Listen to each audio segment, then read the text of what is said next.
मधु boutique में आपका बहुत बहुत स्वागत है। देखो, एक जैसे हैवी ब्लाउज की कटिंग कल मैंने दिखाई थी आपको, ऐसे मैं आपको आज एक हैवी सूट की भी कटिंग दिखाऊंगी।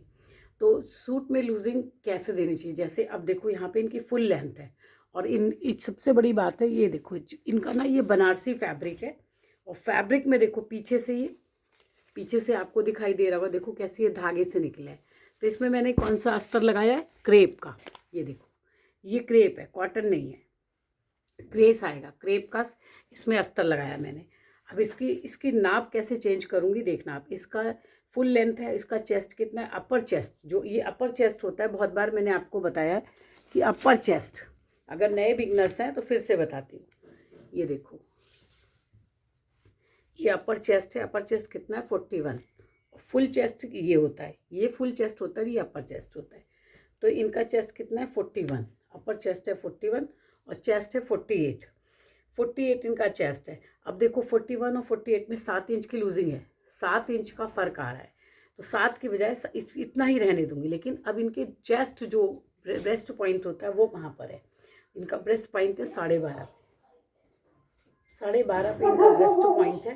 तो जब 12.5 पे इसका ब्रेस्ट पॉइंट आएगा तो इनके चेस्ट में लूजिंग ज़्यादा देनी पड़ेगी, इनके चेस्ट में लूजिंग देनी पड़ेगी, इनके चेस्ट में लूजिंग देनी पड़ेगी। इनका चेस्ट कहाँ आ रहा है 12.5। नॉर्मल कमर कहाँ होती है, नॉर्मल कमर होती है 14 पर, नॉर्मल कमर होती है 14 पे या 14.5 पे, ज़्यादा ही टॉल है तो 15 पे। तो यानी कि 12.5 यानी कि 13 पे इनका चेस्ट है और 15 पे मान लो ये टॉल है, इनका फुल सूट है, हैवी साइज़ है, तो मैं 15 पे इनकी कमर दे देती हूँ। तो 15 पे कमर देने के बाद क्या होगा, 12.5 13, 2.5 इंच के फ़र्क में कमर की शेप कोई आएगी ही नहीं। तो ऐसी स्थिति में जब देखना चाहिए कि चेस्ट, जो ये हमारे चेस्ट का पॉइंट होता है ये वाला, किसी का जैसे देखो, अब मेरा कितने पे आ रहा है 10 पे है ना, नॉर्मल है ये 10 पे। अब किसी का यहाँ आ रहा है 12.5, अब 12.5 और यहीं पे हमारी कमर होती है। तो कमर में लूजिंग देना ही नहीं चाहिए, कमर उतनी रखनी चाहिए जितने चेस्ट है, तभी तो चेस्ट यहाँ पे आके आपके सेट होंगे ना, यानी कि चेस्ट यहाँ पर है। तो जितना आपने चेस्ट रखा है उतनी ही आप कमर रख दो, बिल्कुल कोई भी ऑल्ट्रेशन नहीं आएगी। तो 48 इनका चेस्ट था तो 48 ही इनकी कमर रख दूंगी, जबकि इनकी कमर नापने से कितनी थी 42। तो 6 इंच की लूजिंग हो गई। 6 इंच की लूजिंग कभी नहीं दी जाती सूट पे, नाप दीजिएगा। लेकिन जिसके चेस्ट इतने बड़े हों और बुजुर्ग हों, 60+ हों, तो आप समझ लो कि आपको ये लूजिंग देनी ही देनी है, नहीं तो आपका सूट बिगड़ जाएगा। इनके हिप कितने 48 ये था, इसमें 5 इंच प्लस करूँगी, 48 में 5 प्लस करूँगी, क्योंकि इनकी ये चीज़ जो कमर है वो भी हिप भी भारी है, तो 52 है। इनके वैसे कितने कितने आ रहे थे, पूरी बॉडी एक सी थी, 48 ही आ रहे थे। तो मैंने 5 इंच की लूजिंग दी क्योंकि थोड़ा इनको ढीला सूट चाहिए। बाजू 17 है, मोहरी इनकी 12 है और 20 इनके आर्म होल हैं। आगे का नेक इनका 7.5 है और पीछे का 8 है। अब इस तरह से यहाँ पे ये सूट अब मैंने बिछा रखा है। अब आपको मैं सूट की कटिंग दिखाऊंगी। तो अब आप देखना, सूट की कटिंग आपको यहाँ से पूरी दिखाई देगी। ये देखो यहाँ से है ना पूरी, अगर मैं आपको यहाँ से दिखाऊं, ये यहाँ से देखो आप, यहाँ पर है, यहाँ पर ऊपर ऊपर यहाँ पर मैंने कितना दिया हुआ है, देखो यहाँ पर इनका शोल्डर्स कितना है 16, शोल्डर्स कितना था 16 और गला इनका बड़ा है और बॉडी हैवी है। तो कितने थे 16, 8 हो गए। 8 में से मैं कितना माइनस कर दूंगी, 1.5 इंच, 1.5 इंच माइनस कर दूंगी तो कितना आएगा 6.5।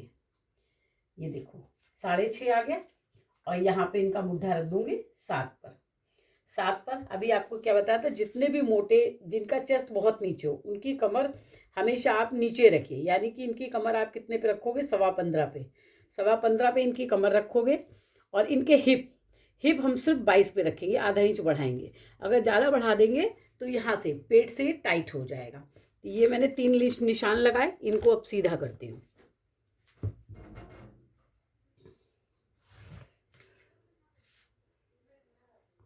ये देखो, ये सीधा करा। अब नीचे हिप से स्टार्टिंग करते हैं, है ना। हिप कितना था 12 चौक 48, 4 50, 51, 52, 52 इंच का हिप रखा हुआ है मैंने, ये रहा 13, यानी कि 13 पे आएगा। 52 इंच का हिप रखा है, 48 इंच की कमर है, 12 चौक 48, 48 इंच की कमर रहेगी। और यहाँ पे इनका 48 ही चेस्ट है, ये देखो 12 चौक 48। अब यहाँ पर क्योंकि इनका चेस्ट 48 है तो मेरे को यहाँ पे 3.5 पे, यहाँ पर कितना आना चाहिए 48, यहाँ पर आना चाहिए इनका चेस्ट। तो यहाँ पे थोड़ी सी शेप पट्टी की हेल्प लेते हैं। ये शेप पट्टी आधा इंच ऊपर रखा करो आप, देखो आधा इंच मैंने ऊपर रख दी, आधा इंच ही ऊपर रखी हुई है। आपको मेरी वीडियो क्लियर दिख रही हो तो बताइएगा, थोड़ा मैंने चेंजिंग करी है। अगर नहीं दिख रही होगी तो फिर मैं इसको ठीक से फिर दोबारा, यहाँ पे ये मैंने 1.5 इंच का मार्जिन, 1.5 इंच का मार्जिन। अच्छा, ये क्रेप के कपड़े में अगर आप क्रेप के कपड़े का अस्तर लगा रहे हो तो मान लो आपने लूजिंग दी है चेस्ट में 1 इंच की, तो यहाँ 1.5 इंच की देना। ये जो है फ्लेक्सिबल नहीं होता इतना, ये खिंच जाए। ये हो गई, यहाँ से इनको, यहाँ से कितना है ये 13, तो यहाँ से कितना कर दूंगी 13.5, आधा इंच बढ़ा दूंगी। ये आधा इंच बढ़ा दिया मैंने।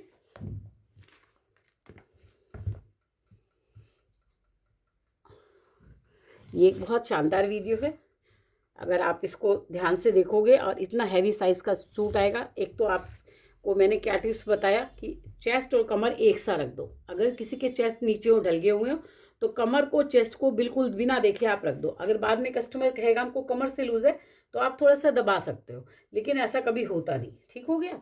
अब यहाँ ऊपर मैंने 6.5 लिया था, तो यहाँ भी लूँगी मैं 6.5। ये देखो 6.5, इनका फ्रंट 14 है। अब ये आगे से 0.25 इंच, 0.75 यहाँ से अंदर जाएगा। क्योंकि यहाँ से हम क्या करते हैं, यहाँ से जो है इसको आधा किया, फिर इसका भी आधा किया, इसका भी आधा किया, तो इनका यहाँ पर आना चाहिए, यहाँ पर आना चाहिए। लेकिन यहाँ पे रिंकल्स आ जाएंगे क्योंकि मैंने इसको पहले ही क्या कर रखा है,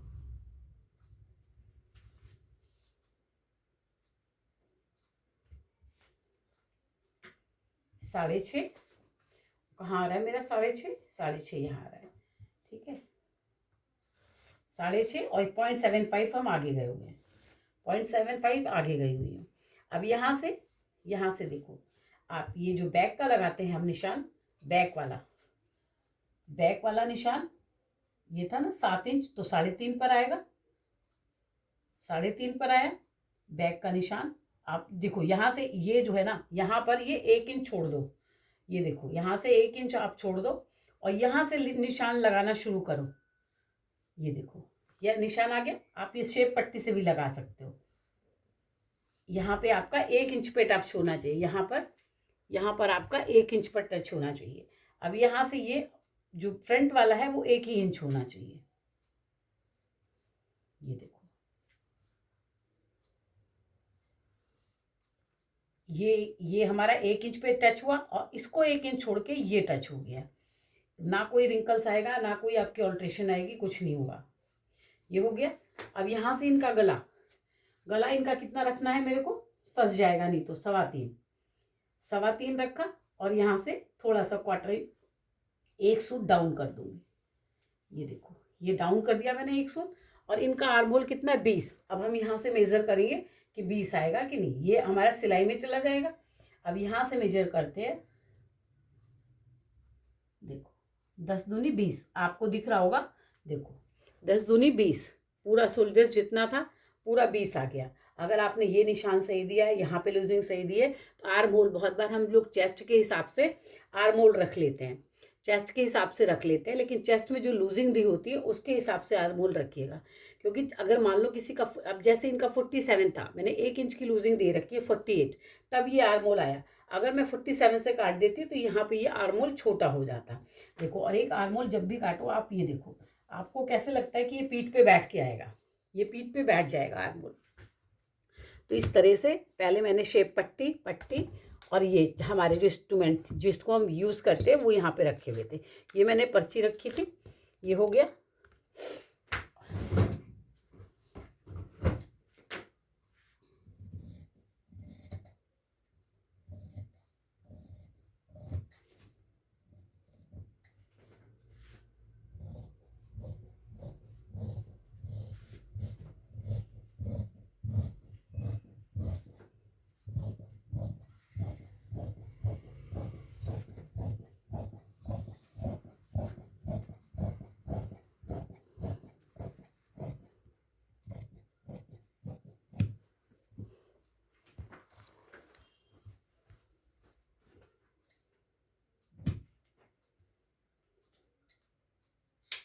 ये यहाँ पे कुटके उठा रही हूँ, क्योंकि ये देखो मैंने आपको बताया था ये कपड़ा क्रेप है, तो यहाँ पे सारे ये कुटके उठाने पड़ेंगे पहले से। और इसका निशान कैसे लगाऊंगी?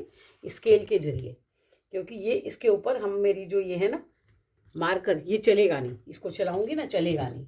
तो ये मैंने कहा 2 हिस्से बिछा रखे हैं, तो मैं यहाँ से उठा के ये उठा लूँगी।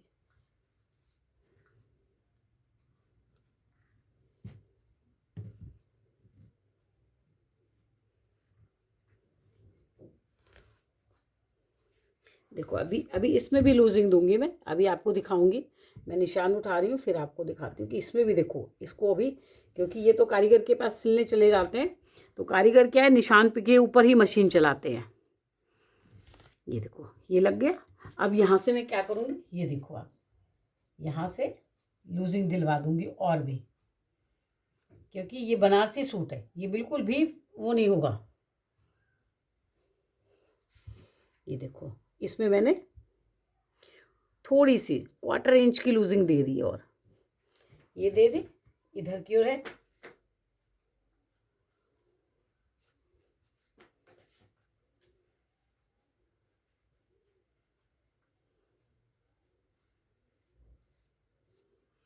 अगर आप देखो ये तो मैंने अस्तर काटा हुआ है, अब इसको मेन फैब्रिक के पर रख करके काट दूंगी। तो लूजिंग कैसे देनी चाहिए ये आपको दिखाया कि मैंने क्रेप, इस सूट में क्रेप का अस्तर लगाया हुआ है, क्रेप का अस्तर लगाया हुआ है। अब यहाँ से ये अंदर वाला पार्ट, ये बीच का है उसका है हमारा, बैक है हमारा। देखो ये बैक का पार्ट था, ये हटा दिया मैंने, और ये हमारा, ये देखो ये हो गया। अब आगे का जो हमारे आगे के आर्मोल है उनको यहाँ से मैं काटूंगी। क्रेप के कपड़े को जरा बहुत बार मैंने आयरन कर रखा है, मत सोचिएगा कि आयरन नहीं है। अच्छा, जब हम हैवी सूट काट रहे होते हैं तो हमको ये भी चेक जरूर करना चाहिए। देखो जैसे यहाँ से मैं इनका 14 था, तो यहाँ से आधा इंच छोड़ दूंगी। देखो 7, ये 7 आया ना, 14 है आगे का, ये आगे मैंने सिलाई का छोड़ दिया, यहाँ से ये मैंने सिलाई का छोड़ दिया, तो ये पूरा 14 आ गया। तो यानी कि सूट की फिटिंग बढ़िया मस्त आएगी। ठीक हो गया, ये काट दिया। अब इसको रख करके मैं इसके ऊपर काट लूँगी। तो यहाँ तक आपको दिखाया, तो आपको मेरी कटिंग कैसी लगी आप ज़रूर बताइएगा। सब्सक्राइब करिए, नए लोगों तक पहुँचाइए। किसी को मेरी कटिंग से व्यवसाय मिलता है तो मुझे बहुत खुशी मिलेगी। Thank you guys. Okay, bye bye, take care yourself.